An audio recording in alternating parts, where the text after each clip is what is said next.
देखिए, बिहार के अंदर राजनीति वैसे तो इंडिया गठबंधन और बनाम एनडीए गठबंधन के बीच होता रहा है और हर बार चुनाव में इस बात को देखते होंगे कि लगातार जो लड़ाई होती है आमने सामने से मुख्य रूप से वे इंडिया गठबंधन बनाम एनडीए गठबंधन के बीच होता है। और इस बार मामला देखिए 2025 के विधानसभा के चुनाव से ठीक पहले बिहार में कुछ नजारा बदल सकता है। ऐसा हम इसलिए चर्चा कर रहे हैं क्योंकि आपको बता दें कि बिहार में असदुद्दीन ओवैसी की पार्टी एआईएमआईएम ने बिहार के अंदर थर्ड फ्रंट बनाने की चर्चा और कवायद इस बात को लेकर तेज कर दी है कि बिहार में थर्ड फ्रंट बनाने की आगाज जो है वे असदुद्दीन ओवैसी की पार्टी ने तैयारी शुरू कर दी है।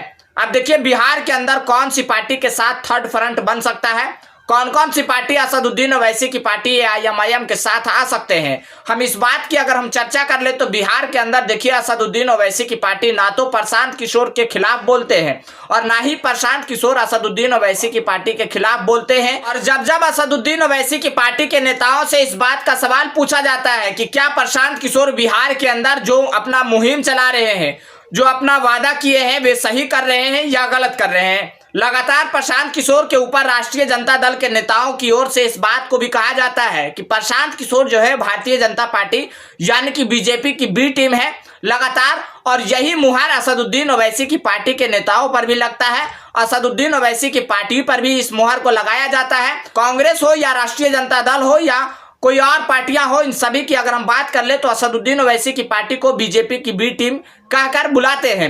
लेकिन इस बात को प्रशांत किशोर की पार्टी पर भी ये बात कहा जाता है। तो क्या इस बात को समझा जाए कि प्रशांत किशोर की पार्टी और असदुद्दीन ओवैसी की पार्टी के साथ साथ बिहार के अंदर आजाद समाज पार्टी यानी कि चंद्रशेखर रावण की पार्टी मिलकर बिहार में थर्ड फ्रंट बनाने का आगाज शुरू कर दिए हैं। बिहार में अगर इस बात को कहा जाए कि बिहार के अंदर थर्ड फ्रंट बनाया जाएगा, जो भी पार्टियां ना तो एनडीए गठबंधन में है ना ही इंडिया गठबंधन में है, अगर मिलकर थर्ड फ्रंट बिहार के अंदर बनाया जाए तो क्या सचमुच में इंडिया गठबंधन बनाम एनडीए गठबंधन के बीच जो लड़ाई होती थी वो नहीं होगा, जो मुकाबला होता था वो नहीं होगा, वो मुकाबला त्रिकोणीय में बदल जाएगा।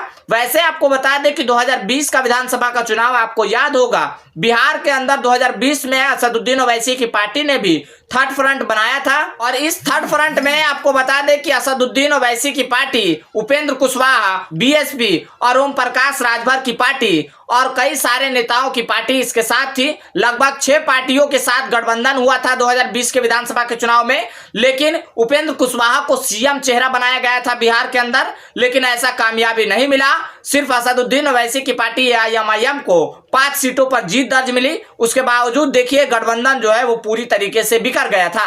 2020 के विधानसभा के चुनाव के बाद जैसे ही नतीजे सामने आए, ये गठबंधन पूरी तरीके से बिखर गया और उसके बावजूद देखिए 2024 के लोकसभा के चुनाव में भी गठबंधन नहीं हो पाया। उसके बाद आपको बता दें कि देखिए 2025 का विधानसभा का चुनाव आना है। 2025 के विधानसभा के चुनाव में दरअसल इस बात को कहा जा रहा है कि 2025 के विधानसभा के चुनाव में असदुद्दीन ओवैसी की पार्टी इस बात को आस लगाए बैठी है और इस बात के लिए अब पूरा जोर दे रही है कि बिहार के अंदर थर्ड फ्रंट बनाना है और किसी भी तरीके से इंडिया गठबंधन या एनडीए गठबंधन की लड़ाई जो है वो त्रिकोणीय बनाना है। इस लड़ाई में असदुद्दीन ओवैसी की पार्टी कूद पड़े हैं। अब देखना यह होगा कि क्या बिहार के अंदर आने वाला 2025 का विधानसभा का चुनाव त्रिकोणीय होने जा रहा है, क्या बिहार में थर्ड फ्रंट बनने की आगाज हो चुका है। आप अपनी प्रतिक्रिया कमेंट बॉक्स में जरूर दीजिएगा कि क्या बिहार में थर्ड फ्रंट अगर बनता है तो क्या ये इंडिया गठबंधन और एनडीए गठबंधन के जो बीच मुकाबला होता था वे 2025 के विधानसभा के चुनाव में त्रिकोणीय देखने को मिलेगा। आप इस बातों से कहां तक सहमत हैं? अगर इस वीडियो को यूट्यूब चैनल पर देख रहे हैं तो हमारे चैनल को सब्सक्राइब कर लें।